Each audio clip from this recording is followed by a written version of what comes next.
कि Olympic gold medallist Arshad Nadeem Islamabad पहुंच गए। वालिहाना प्यार देने पर कौम का शुक्रिया अदा किया।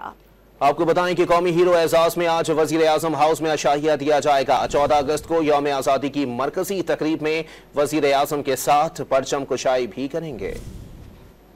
अल्लाह का शुक्र अदा करूंगा अपने वालिदैन का और उनके साथ साथ पूरे पाकिस्तानी कौम का और पूरे पाकिस्तानी मीडिया का, जिनकी दुआओं से अल्लाह ताला ने मुझे पेरिस ओलंपिक्स 2024 में बल्कि गोल्ड मेडल से नहीं, पेरिस ओलंपिक्स गेम का मैंने न्यू रिकॉर्ड भी ब्रेक किया।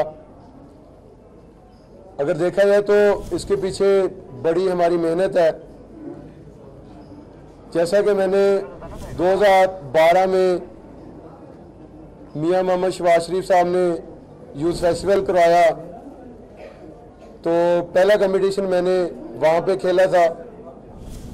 मैंने जैवलिन थ्रो भी किया, शॉटपुट भी किया, डिस्कस थ्रो की, हैमर थ्रो किया, long jump, triple jump, high jump और 100-200 मैंने माशाल्लाह दौड़ भी लगाई। तो काफ़ी मैंने वहाँ से मेडल जीते।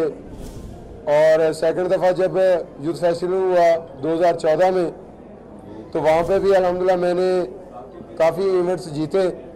तो अगर देखा जाए तो ये 2012 में जो मियां मोहम्मद शहबाज शरीफ साहब ने यूथ फेस्टिवल करवाया था, तो ये पौधा समझ लें कि वहाँ पे लगा था।